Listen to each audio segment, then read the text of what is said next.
13 years ago, in 2009, we were blessed with one of the most memorable and exciting video games ever made, to this day.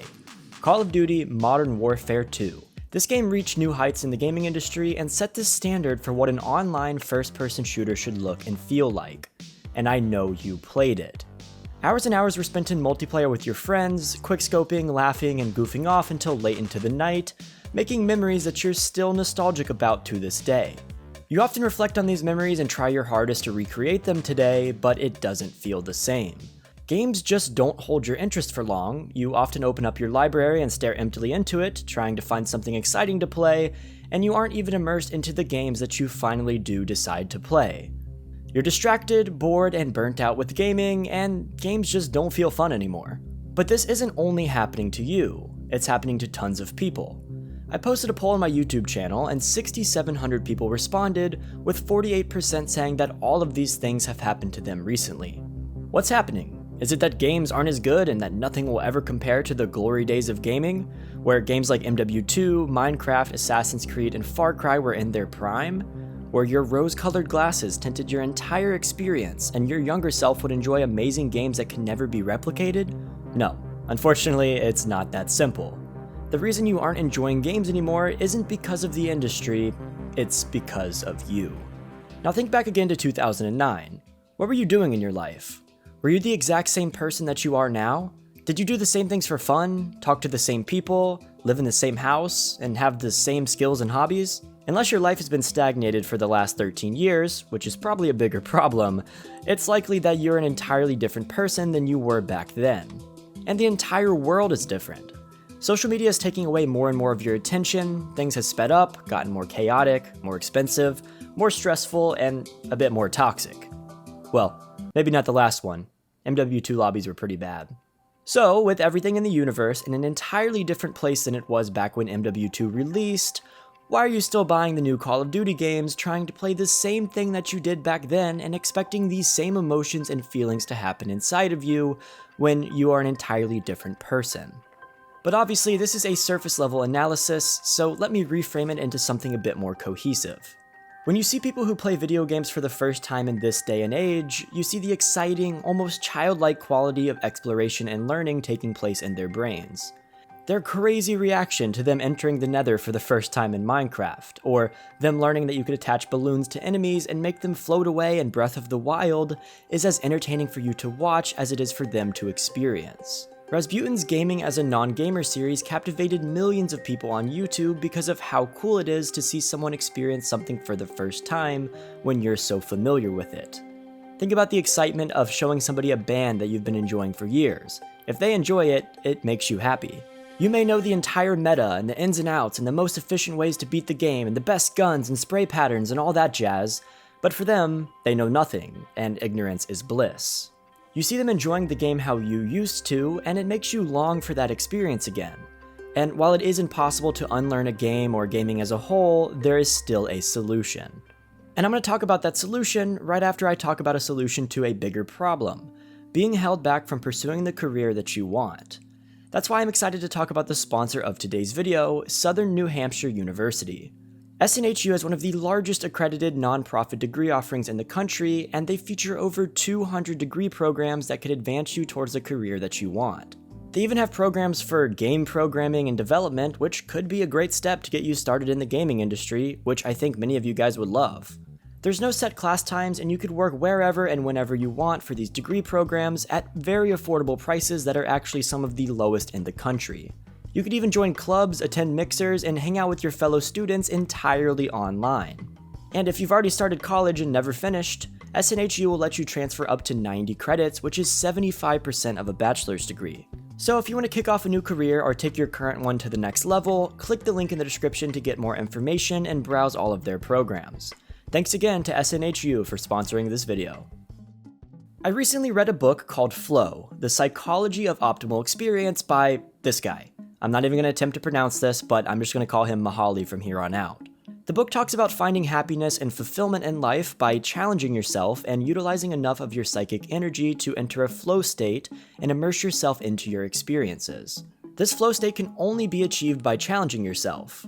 As the author puts it, enjoyment appears at the boundary between boredom and anxiety, when the challenges are just balanced with the person's capacity to act. This means that, in order for your experience to be optimal, you need to challenge yourself enough to keep you on your toes, but not too much to where you lose hope and become anxious about your performance. And I feel like this, along with a few other things, connects perfectly to paint a picture about why games don't feel fun anymore. When you first started out on gaming, you were introduced to new ideas and mechanics that you had never seen before. The concept of iframes in Dark Souls made you feel like the game was a complex topic that you genuinely had the ability to master. And learning new combos and new moves and working on your timing was a beautiful experience. But that was in 2011, and since that time there have been dozens of games that mimic this exact same system, and you aren't as excited as you once were when these things were new. The first time you picked up Portal, you discovered the bizarre and wacky concept of portals allowing you to jump between dimensions and to push your mental capabilities to the limit to figure out a solution. And now there's an entire competitive FPS game that does that at lightning speeds and mixes in intense gunplay. The truth is, one of the reasons why you don't enjoy games anymore is because you don't challenge yourself and test your limits. You're probably good at dozens of different video games and you know how things are supposed to work inside and out. If we think about this using the concept of flow as a backbone, it makes sense. You may find pleasure in gaming, but pleasure doesn't equate to fulfillment or enjoyment. Enjoyment requires you going above and beyond to do or achieve something new and to test your mental and physical capabilities. Imagine if you played Apex Ranked competitively, on the same map, with the same character, dropping at the same spot, and staying as a bronze rank throughout the entire process. You would probably get bored. So, why are you expecting different results with gaming as a whole? There are 19 published Call of Duty games, and you're hopping into every new one, hoping to replicate that same experience that I mentioned earlier, the one that you had 13 years ago when you didn't know nearly as much about games and had much less experience with gaming in general. Games haven't really changed that much in the last decade, but you're still playing the same thing. If you're bored with games, there's a good chance that all you have to do is try new genres.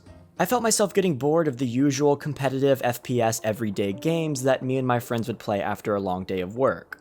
Apex, CS, Valorant, and the other things that are probably on the homepage of Twitch as we speak were losing my interest. And I thought gaming as a whole had declined and that I needed to find new hobbies. But then, one day, I went out of my comfort zone and played a genre of game that I never even assumed I would like. And I enjoyed games again. I went from Rocket League and Apex to Factorio and Age of Empires. I gave up the usuals for unique, quirky, and different genres of games that I'd never even considered in the past. Age of Empires in particular, while I was absurdly bad at it, put me right into that flow state mentioned in the book. The state that was balanced between the struggle of getting absolutely destroyed by AI opponents and the progression of learning how things work. The balance between boredom and anxiety, between committing myself to a daunting task of learning how RTS games work, and the anxiety of not wanting to lose to my opponents. Age of Empires was one of the first games in years where, after a long day of work, I wanted to get home to play it and continue on my journey of learning the ropes and strategies and the plays. It fully immersed me into gaming again, and it mimicked those feelings that we all had so long ago when video games were our lifeblood. And that's part of the reason why I made this video. If you're traditionally interested in RPGs and MMOs, try a roguelike or a dungeon crawler. If you like FPS games, try some survival games. If you like survival games, try RTS or logistics games.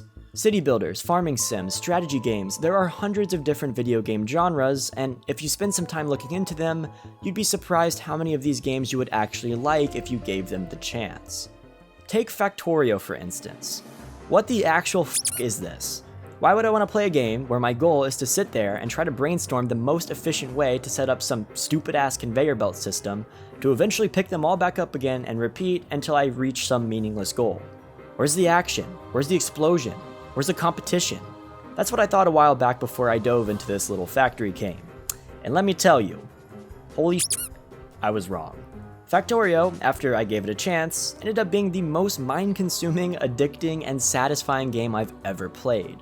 While the initial concept did sound stupid, the mental challenge of trying to expand your factory while fighting off waves of alien invaders, while making your factory as efficient and productive as possible, was enchanting. And looking at it on Steam, you would never expect that to be the case. But because I gave it a chance, my mind was open to an entire genre of games that I didn't have any interest in before. Then I started playing Satisfactory and the exact same thing happened. I found something new, but most importantly, I found gaming fun again. And if you follow this first piece of advice, you can too. Try new games, push yourself, and try to expand your expertise in gaming. And when you do, the hobby will feel once again like it used to back in the day. And worst case, if you don't like a game, you could always refund it on Steam. But maybe you do try new things and none of those things hold your interest either. Maybe you have followed this advice, but even these new genres don't give you the feelings that you're looking for. Well, my friend, it may be time to diversify your hobbies. Don't hate me, I'm not saying to stop gaming entirely, but find some other hobbies to supplement your gaming experience. Gaming is a pretty engaging activity, but when you become good at it and master the premise of controls and mechanics and all that jazz, you aren't going to be as engaged. At a certain point, you could pick up any game and understand the general idea of what you have to do, what the controls are, and how you can accomplish your goals. The challenge leaves, and if you're already a gamer who's open to all types of genres, there's a good chance that you feel like this with every genre. And if you can't push yourself with games anymore, you need to find ways outside of gaming to push and challenge yourself where when you do play games, they're fun and rewarding again. If gaming is your only source of entertainment and the challenge is gone, your level of being entertained will slowly dwindle.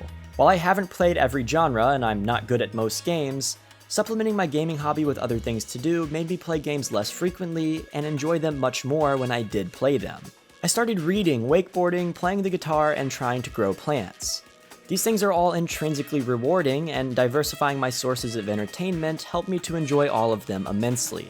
These things all challenged me and tested me enough to be in flow while I was doing them, and it also allowed me to unwind a bit more when I played games. So if you've tried other genres and still don't enjoy games, picking up other hobbies, whether they're board games, reading, working out, or whatever, will make it much more fun when you do decide to start up the PC and play games with your friends. But I have one more thing. Maybe you aren't interested in other hobbies, or you don't have the money to do the more interesting and expensive ones. That's completely okay. Maybe you only want to play video games and that's it. And again, that's fine. I do have one final suggestion that you can try. Modern attention spans are absolutely fucked.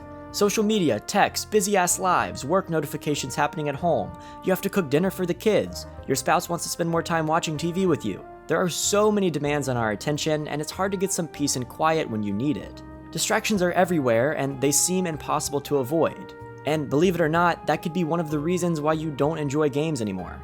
I have a friend who, every time he hops on a game with me, he's checking his phone, browsing TikTok, or watching YouTube videos in another window within 10 to 15 minutes of starting out a game. Playing games with him is honestly not fun, because he's not invested into these games at all, and it makes me bored. But the irony with all of this is that he's also a huge complainer about how modern games suck, and he's part of the reason why they do. Because of how distracted he is, nothing holds his attention, and he can't enter the flow state that I talked about earlier. Imagine you're watching Game of Thrones but scrolling through Twitter the entire time you did. Sure, you could probably still enjoy it, right? But you won't notice the nuances, the plot twist, or any of the complex pieces of information that make Game of Thrones such an outstanding story. So the same thing goes for video games. You may not even notice it, but stop checking your phone while you're playing games. Even if it's only an hour a week, spend some time playing games while being fully immersed into them. No distractions, no text, no social media, nothing. Just gaming. When you do this, there's a good chance that you'll find them fun again. I mean, I bet you weren't scrolling through Instagram while playing Minecraft in 2010, and I bet you find those memories to be some of the best and most enjoyable in your entire gaming journey. There's a reason for that. So these are some of my suggestions as to how you can make gaming fun again. While I do personally think that the current state of AAA gaming is honestly depressing, there's definitely a way to fix it and make it at least a little bit better for yourself. So give these things a try and let me know in the comments how they worked for you, or if you have other suggestions as to how to make gaming fun. Thank you guys so much for watching, I will see you next time, and peace.